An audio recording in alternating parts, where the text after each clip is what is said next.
the interesting re-recorded track, probably the most interesting one on there, because I think, first of all, we'll get to Dave here in a minute, but I think he's an outstanding choice for a vocalist for this band, with just his voice and how he sounded on, the Generation Antichrist album, and just how he sounds on these songs. But the interesting song for me, which sounds different than the original, is going to be In Search of Sanity.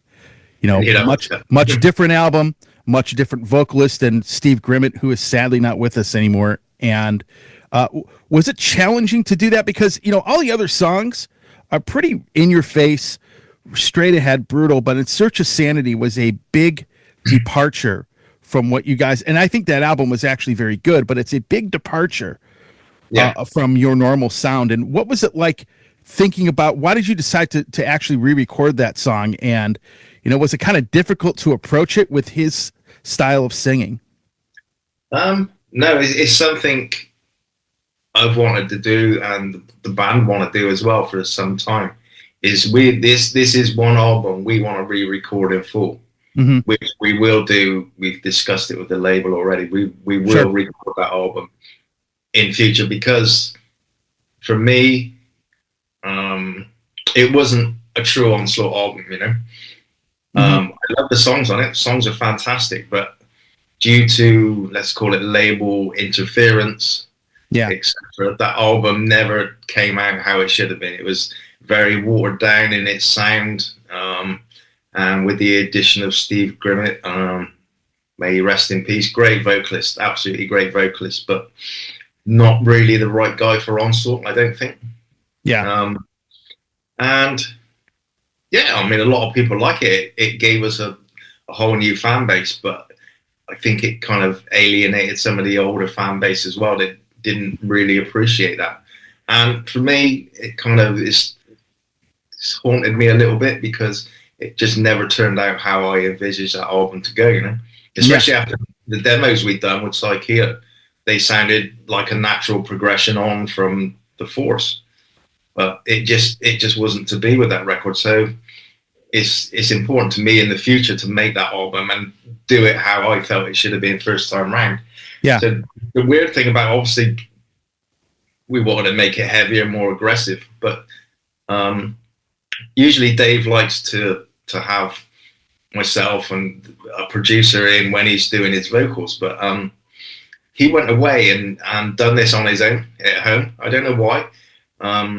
Because it was a big challenge for him to do, to match up or even go one step better than Steve Grimmett. Obviously not copying his voice at all, but delivering it in his style, right?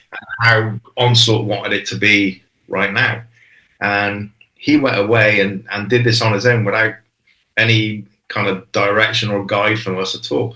And as soon as it came back to me, I was like, wow, this is fucking incredible. He's really nailed it and changed some important things. I mean, that he wasn't necessarily going to hit. I mean, he can hit some notes, man, but obviously Steve was right out there with his high vocals, but they've changed some things to take it other ways, and it sounds incredible. I think he's done an absolutely amazing job on it, and I'm so pleased with that track. Probably the most, for me, is the most pleasurable track on that album.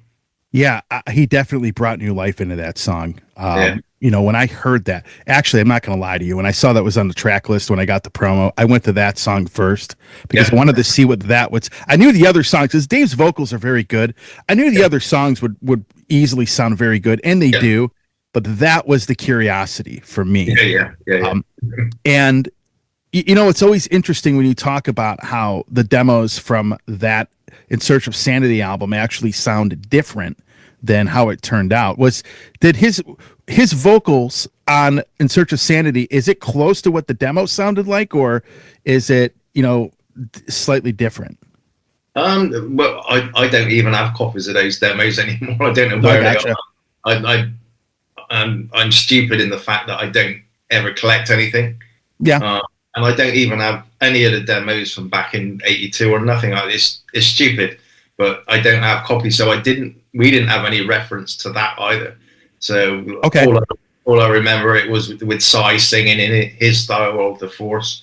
and it was a lot dirtier and a lot heavier than what the album version was. So Dave had no reference to go to on that, and neither did we, and he just delivered big time. Hey everybody, Tony here from the Metal Command podcast. Again, I appreciate your support. Since 1998, I have hosted this show in one form or another, starting off in radio and now in the podcast format. Again, thanks for watching, and if you like what you see and hear on this show, by all means, please hit the subscribe button, hit the little bell to be notified anytime I do post a video, and if you see this program on any other form of social media, please give me a follow there. Again, I always appreciate your support.